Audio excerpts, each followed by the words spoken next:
O teatro da Hilda eu acho que é um teatro, vamos dizer assim, falhado também. Não é um teatro que dá certo, vamos dizer assim.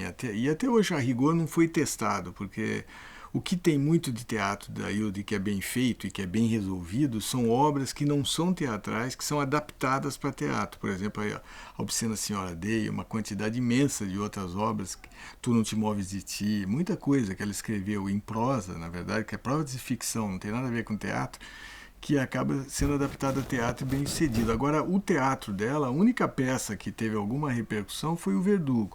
Porque naquele período, final, eu estou falando aí, final dos anos 60, 68, 69, né? Quer dizer, um período em que a questão literária ela ganha um sentido de urgência, de intervenção muito claro. E o teatro, mais do que qualquer outra arte no período, talvez até mais do que a música, eu diria, né? Ela acaba catalisando esse tipo de produção jovem, de intervenção política, de reflexão sobre a situação contemporânea do Brasil e do mundo, mais do que qualquer outra arte, entende? Mais do que talvez no cinema no Brasil. Era o palco, a urgência do ator no palco, isso era muito presente nas universidades, foi um período estupendo do ponto de vista do teatro. E a Hilda sente esse apelo, mas eu acho que nela foi um apelo tendo em vista muito mais essa vontade de intervir nessa discussão do presente, do contemporâneo ali, do que propriamente de uma capacidade teatral demonstrada. Eu acho que nela nunca se realiza completamente. Os textos da Hilda, mesmo os textos em prosa e os de poesia, são textos que se configuram muito como diálogos. Você vê que você começa a ler, você percebe que tem um diálogo entre personagens. Ela não diz quem falou o quê, não diz assim, João falou tal coisa, Maria respondeu. Mas você começa a perceber que tem muita gente falando e respondendo ali. E conforme você começa a ter intimidade com os textos, você consegue dizer quem disse e quem respondeu.